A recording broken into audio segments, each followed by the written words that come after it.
एक जंगल में एक दुष्ट और लालची भेड़िया रहता था। एक दिन उसने एक हिरण का शिकार किया। शिकार के बाद पर वह अपने लालच पर नियंत्रण नहीं रख पाया और जल्दी जल्दी उसे खाने लगा। इस जल्दीबाजी में एक हड्डी उसके गले में अटक गई। हड्डी अटक जाने पर वह बहुत परेशान हो गया। अब उससे न कुछ खाते बन रहा था, न ही पीते। उसने बहुत कोशिश की कि किसी तरह हड्डी उसके गले से निकल जाए, लेकिन सारी कोशिश बेकार गई। अंत में उसने किसी से सहायता लेने का विचार किया। वह सोचने लगा कि ऐसा कौन है जो उसके गले से हड्डी का टुकड़ा निकाल सकता है। कुछ देर सोचने पर उसे सारस का ध्यान आया। सारस की लंबी गर्दन और चोंच थी। वह उसके मुंह में अपनी चोंच घुसाकर आसानी से हड्डी निकाल सकता था। बिना देर किए भेड़िया सारस के पास पहुंचा और बोला, सारस भाई, मेरे गले में एक हड्डी अटक गई है। क्या तुम अपनी चोंच से वो हड्डी निकाल दोगे?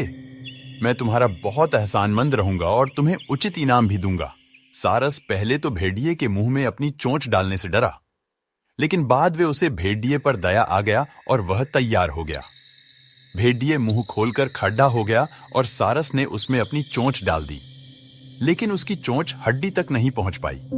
तब उसे अपनी आधी गर्दन भी भेड़िए के मुंह में घुसानी पड़ दी।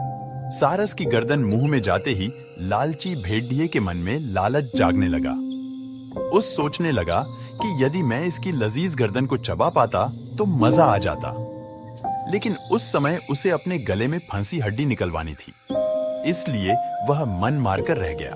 कुछ ही देर में सारस ने उसके गले से हड्डी निकाल दी। हड्डी निकलते ही भेड़िया जाने लगा। न उसने सारस को धन्यवाद दिया, न ही इनाम। सारस ने उसे रोककर कहा, मेरा इनाम कहाँ है? तुमने कहा था कि तुम इस काम के बदले मुझे इनाम दोगे। भेड़िया बोला, एक भेड़िए के मुंह में अपनी गर्दन डालकर भी तुम सही सलामत हो। क्या यह तुम्हारा इनाम नहीं है? इतना कहकर भेड़िया चला गया और सारस मुंह लटकाकर खड्डा ढा रह गया। सीख, लालची और दुष्ट व्यक्ति से कभी कृतज्ञता या पुरस्कार की अपेक्षा नहीं करनी चाहिए।